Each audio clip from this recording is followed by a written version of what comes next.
Day 2 ede mmoa ne ba ani. Wo se mmoa no Nyankopɔn adom ba akokora ne won ma wo ye. Nti day 2 no ba no ahwehwem ho se aboa bia wu na mu a.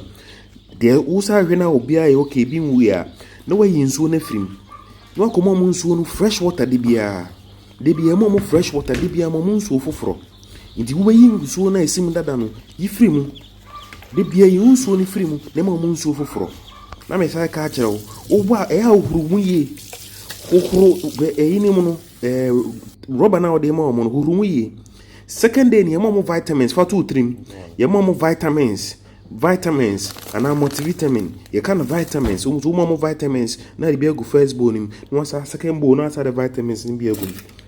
abafo bebe die mo so mo penkoko ni bi ato me penkoko ni bi we mo ye layer wo na tungo so ano ba ko ye 22 cedis wo di mo a ye beto aso mo mento aso fia nti no na ma feeling so na me the vitamins asim na me be sin position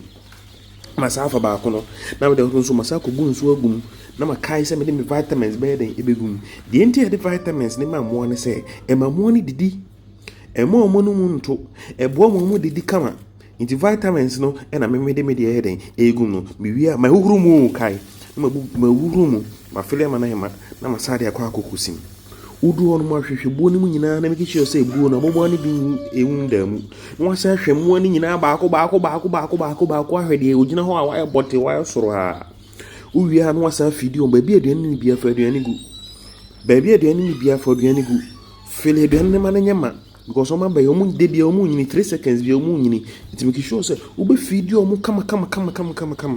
aduane ade ba mo de first day ni ya fa na check mash ana ase ko ko baabi a ton pot ni ana so pe first day aduane ade mo mo no wo de aduane ne mo mo a e be mo nyini na kama